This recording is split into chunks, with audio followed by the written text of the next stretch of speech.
Hello, જાગૃત અવાજમાં તમારું સ્વાગત છે. મારું નામ છે ચિંતન અખાણી. યસ, જે લોકો 12th પછી બીટેક એટલે કે એન્જિનિયરિંગમાં એડમિશન લેવા જઈ રહ્યા છે એમની રાઉન્ડ 4ની અપડેટ આવી ગઈ છે. ફર્સ્ટ ટાઈમ રાઉન્ડ 4 થાય છે આ વખતે. તમારા માટે સારા સમાચાર છે. દર વખતે 3 રાઉન્ડ થતા હતા, 2 ઓનલાઈન રાઉન્ડ અને ત્રીજો ગવર્મેન્ટ માટે ઓનલાઈન અને સેલ્ફ ફાઇનાન્સ માટે ઓફલાઈન. દર વર્ષે આવું થતું હતું, પણ આ વખતે 3 ઓનલાઈન થયા અને બીજો એક એક્સ્ટ્રા રાઉન્ડ આપેલો છે તમને લોકોને. તો તમારા માટે સારા સમાચાર છે. અને ઘણી બધી સારી સારી કોલેજોમાં હજુ વેકેન્ટ સીટ્સ અવેલેબલ છે. ફોર એક્ઝામ્પલ તમને એલડીની જ વાત કરું તો એલડીમાં કોમ્પ્યુટરમાં 4 સીટ, આઈટીમાં 4 સીટ અને એઆઈએમએલમાં 7 સીટ બાકી છે. હવે ખાલી એક સિમ્પલ મેં તમને એક્ઝામ્પલ આપ્યો. આ તમારે વેકેન્ટ સીટનું લિસ્ટ જોઈતું હોય તો ગવર્મેન્ટ કોલેજનું જે છે વેકેન્ટ સીટનું લિસ્ટ એ અલગ છે અને સેલ્ફ ફાઇનાન્સ કોલેજનું વેકેન્ટ લિસ્ટ જે છે એ આખું અલગ છે. તો બંનેની લિંક હું નીચે મૂકી દઉં છું. તમે લોકો ત્યાંથી તમે આ વેકેન્ટ સીટનું જે લિસ્ટ જે છે તમે ડાઉનલોડ કરી શકશો અને તમારે જે જગ્યાએ એપ્લાય કરવું હોય તમે એપ્લાય કરી શકશો. પણ એની પહેલાં આખી પ્રોસિજર તમે લોકો ધ્યાનથી સમજી લેજો કે રાઉન્ડ 4માં તમારે શું કરવાનું છે. રાઉન્ડ 4 ગવર્મેન્ટ કોલેજ માટે, બરાબર છે, ગવર્મેન્ટ એડેડ માટે અને એમએસયુ સેલ્ફ ફાઇનાન્સ. એટલે એમએસયુમાં ગવર્મેન્ટ અને એમએસયુ સેલ્ફ ફાઇનાન્સ. સેલ્ફ ફાઇનાન્સમાં માત્ર એક જ કોલેજ એમએસયુ અને બાકી બધી ગવર્મેન્ટ. આ બધી કોલેજો જે છે એનો ઓનલાઈન રાઉન્ડ થવાનો છે. એસીપીસીમાં તમારું જે એકાઉન્ટ છે એમાંથી જ તમે લોકો ચોઇસ ફિલિંગ કરી શકશો. એના સિવાયની જે બધી બીજી કોલેજો છે, બીજી બધી જે સેલ્ફ ફાઇનાન્સ કોલેજો છે, એ બધી સેલ્ફ ફાઇનાન્સ કોલેજનો રાઉન્ડ ઓફલાઈન થવાનો છે. આ વસ્તુ તમારા લોકો ધ્યાનથી સમજવાની છે. શું છે શું નહીં, પહેલા આપણે ઓનલાઈન રાઉન્ડની વાત કરીએ. તો ઓનલાઈન રાઉન્ડમાં તમે જોશો તો અહીંયા લખેલું છે કે ગવર્મેન્ટ વેકન્ટ સીટ ઇન્ફોર્મેશન જે છે 30 ઓગસ્ટે આવવાની હતી, જે આવી ગઈ છે. બરાબર. ઓનલાઈન કન્સેન્ટ જે છે એ ઓનલાઈન કન્સેન્ટ તમને 30 ઓગસ્ટથી 11 ઓગસ્ટ જે છે એમાં આવશે અને એમાં ચોઇસ ફિલિંગ જે છે એ પણ 30 ઓગસ્ટથી 11 ઓગસ્ટની વચ્ચે તમારે 31 ઓગસ્ટ સોરી 30 ઓગસ્ટથી 31 ઓગસ્ટની વચ્ચે તમારે લોકોએ આ ચોઇસ ફિલિંગ કરવાની છે. એટલે આજે અને કાલે થઈને તમારે લોકોએ ચોઇસ ફિલિંગ કરવાની છે. જો તમે એમાં કન્સેન્ટમાં યસ કરશો, પહેલા જેવો જ રૂલ, તમે યસ કરશો ને રાઉન્ડ 3માં તમને કોઈ કોલેજ મળશે તો રાઉન્ડ 2 અને રાઉન્ડ 1માં જે રાઉન્ડ 2માં મળી હશે અથવા તો રાઉન્ડ 1માં મળેલી કોલેજ તમારી કેન્સલ થઈ જશે. અને જો રાઉન્ડ 3માં તમને કંઈ જ નહીં મળે તો રાઉન્ડ 2 વાળી તમારી કન્ટિન્યુ રહેશે. બરાબર, જે ટોકન ફી ભરી હશે તો. અને જો રાઉન્ડ 3માં બીજી કોઈ કોલેજ મળી ગઈ તો રાઉન્ડ 2માં મળેલી કોલેજ ઓટોમેટિકલી કેન્સલ થઈ જશે. એટલે રાઉન્ડ 4માં એવી જ કોલેજો નાખજો જે તમારે જોઈતી હોય. બરાબર. તો જો 30 ઓગસ્ટથી 31 ઓગસ્ટ આ 2 દિવસ તમારે ચોઇસ ફિલિંગ કરવાનું છે. એનું જે રિઝલ્ટ આવશે 3 સપ્ટેમ્બરે આવશે અને ટોકન ફીસ જે છે 4 સપ્ટેમ્બર સુધીમાં તમારે ભરવાની છે. તો આ જે છે આ તમારો કાર્યક્રમ જે છે એ only and only online college એટલે કે government college, government aided college અને સેલ્ફ ફાઇનાન્સમાં માત્ર એક જ કોલેજ જે છે એમએસયુ. બરોબર. બાકી બધી જે સેલ્ફ ફાઇનાન્સ કોલેજ છે એનો અલગથી રાઉન્ડ છે, એ પણ તમને સમજાવી દઉં છું. આ તમે જોશો સેલ્ફ ફાઇનાન્સ કોલેજ છે તો દરેક કોલેજની તમારે વેબસાઇટ ચેક કરતા રહેવી પડશે.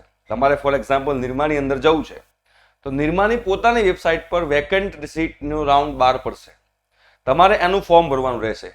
જો અહીંયા લખેલું છે પ્રથમ વર્ષ ડિગ્રી એન્જિનિયરિંગની ઓનલાઈન પ્રવેશ પ્રક્રિયાના રાઉન્ડ 3ની પ્રવેશ કાર્યવાહી પૂર્ણ જાહેર કરવામાં આવેલ છે. ટેકનિકલ શિક્ષણ સંચાલન તાબા હેઠળ ડિગ્રી ઇજનેર અભ્યાસક્રમો ચલાવતી રાજ્યની સ્વનિર્ભર સેલ્ફ ફાઇનાન્સ ઇજનેરી સંસ્થાઓ ખાતે રાઉન્ડ 3ની પ્રવેશ કાર્યવાહી બાદ નોન એલોટમેન્ટ, નોન રિપોર્ટિંગ અને પ્રવેશ રદ કરવાના કારણે ખાલી રહેલી બેઠકોની પ્રવેશ કાર્યવાહી નીચે મુજબ છે. સદર પ્રક્રિયા બાદ ખાલી રહેલી બેઠકો શિક્ષણ વિભાગ ગુજરાત રાજ્યના આની જે છે આ લિસ્ટ છે. બરોબર. તો તમારે લાસ્ટ ડેટ સેલ્ફ ફાઇનાન્સ કોલેજમાં કઈ છે એડમિશન થવાની 15 સપ્ટેમ્બર છે. દરેક કોલેજ જે છે દરેક કોલેજ પોતાની વેબસાઇટ પર, એટલે જે નિરમા છે નિરમા પોતાની વેબસાઇટ પર વેકેન્ટ સીટ જે છે એનું 12 પાડશે, એની એડમિશન પ્રોસિજર અલગ હશે. ધારો કે ધીરુભાઈ અંબાણી હોય તો એની એડમિશન પ્રોસિજર અલગ હશે. પીડીપીયુ હોય, એયુ હોય, એલજે હોય, ન્યૂ એલજે હોય, ચારુ સેટ હોય, કોઈ પણ કોલેજ હોય, સેલ્ફ ફાઇનાન્સ કોલેજ હોય તો એની પોતાની વેબસાઇટ ઉપર વેકેન્ટ સીટનો રાઉન્ડ 12 પડશે એવું કહેવા માંગે છે. બરોબર. અને તમે જોશો તો શું લખેલું છે, ખાલી પડેલ બેઠકો પર પ્રવેશ કાર્યવાહી તારીખ 31/8/2024 થી જે તે સંસ્થા સ્તરે યોજાશે. જે તે સંસ્થા સ્તરે યોજાશે. ઉમેદવારે જે તે સંસ્થાના નોટિસ બોર્ડ અને વેબસાઇટ ઉપર મૂકવામાં આવેલ ખાલી બેઠકોનો અભ્યાસ કરી જે તે વેબસાઇટ ઉપર જે તે કોલેજમાં તમારે એડમિશન લેવાની ઈચ્છા હોય એ કોલેજમાં તમારી વેબસાઇટ ચેક કરતા રહેવાની.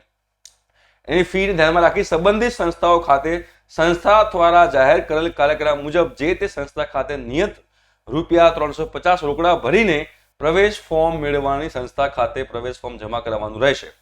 એટલે ફોર એક્ઝામ્પલ તમારે નિરમામાં એડમિશન લેવું છે તો નિરમાની મુલાકાત લેવાની, ત્યાંથી એડમિશન ફોર્મ લેવાનું, અને 350 રૂપિયા રોકડા ભરવા દેવાના અને એ એડમિશન ફોર્મ લઈને તમારે સબમિટ કરાવવાનું. આ બધું ઓફલાઈન રાઉન્ડ જ છે, આમાં કોઈ ઓનલાઈન છે જ નહીં. એવી જ રીતે તમે જોશો તો ધારો કે DDU છે કે AU છે કે PDPU છે, તો બધામાં તમારે જો એપ્લાય કરવું હોય તો બધી કોલેજોમાં તમારે 350 રૂપિયા ભરી એનું એડમિશન ફોર્મ લઈ લેવાનું.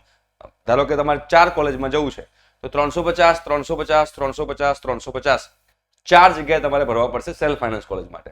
ગવર્મેન્ટ કોલેજની જે વાત કરીએ એમાં તમે ACPC નું તમારું જે એકાઉન્ટ છે એમાંથી જ છે, એટલે એમાં તમારે કોઈ રૂપિયા ભરવાના નથી. બટ સેલ્ફ ફાઇનાન્સ કોલેજ માટે તમારે અહીંયા આગળ ભરવાના પડશે. બરોબર, હેલ્પલાઇન નંબર ACPC નો અહીંયા છે, તમને લોકોને ધ્યાનમાં આવશે. બરોબર, શું કહે છે? વેકેન્સી એડમિશન સેલ્ફ ફાઇનાન્સ કોલેજોમાં, સેલ્ફ ફાઇનાન્સ કોલેજોમાં જેટલી પણ ખાલી પડેલી બેઠકો છે એમાં એડમિશન પ્રોસિજર 11 ઓગસ્ટથી 15 સપ્ટેમ્બર સુધી ચાલશે. બરોબર છે. એમાં તમારે ફોર્મ, એ લોકો એપ્લિકેશન ફોર્મ ડિસ્ટ્રીબ્યુટ કરશે. પછી ફોર એક્ઝામ્પલ નિરમાની અંદર 50 ફોર્મ આવ્યા તો એ 50 ફોર્મનું અલગથી મેરિટ બનશે. ફોર એક્ઝામ્પલ અમદાવાદ યુનિવર્સિટીમાં 100 ફોર્મ આવ્યા તો એમાં 100 નું અલગથી મેરિટ બનશે. પછી ફોર એક્ઝામ્પલ PDPUમાં 75 ફોર્મ આવ્યા તો એ 75 નું અલગથી મેરિટ બનશે અને એનું અલગથી પોતાની એડમિશન પ્રોસિજર થશે. જેવી રીતે મેરિટ પ્રમાણે પહેલો મેરિટ જે હોય એને પહેલો ચાન્સ મળશે, એના પછીનો જે નંબર હોય એને પછી ચાન્સ મળશે. એવી રીતે આખી એડમિશન પ્રોસિજર ચાલશે 15 સપ્ટેમ્બર સુધી. અને 15 સપ્ટેમ્બર જે એન્જિનિયર્સ ડે કહેવાય છે ત્યારે આખી એડમિશન પ્રક્રિયા પૂર્ણ જાહેર થશે. એટલે હવે આ લાસ્ટ રાઉન્ડ, 4th રાઉન્ડ જે સેલ્ફ ફાઇનાન્સ કોલેજો માટે ઓફલાઈન છે અને ગવર્મેન્ટ કોલેજ અને એક જ માત્ર સેલ્ફ ફાઇનાન્સ જે MSU એ તમારે ઓનલાઈન છે. બરોબર, તો આઈ હોપ સો કે તમને લોકોને ખબર પડી ગઈ હશે કે અહીંયા આગળ તમને હું શું કહેવા માંગી રહ્યો છું. અને જેમ અમને માહિતી મળતી રહેશે એમ આપણા વોટ્સએપ ગ્રુપમાં અમે તમને એનાઉન્સમેન્ટ કરતા જઈશું. તમારે વોટ્સએપ ગ્રુપમાં જોડાવાનું બાકી હોય તો ડિસ્ક્રિપ્શન બોક્સમાં લિંક છે, એમાં જોડાજો તો બીજી બધી એમાં માહિતી આવતી રહેશે. ઠીક છે, thank you so much, by.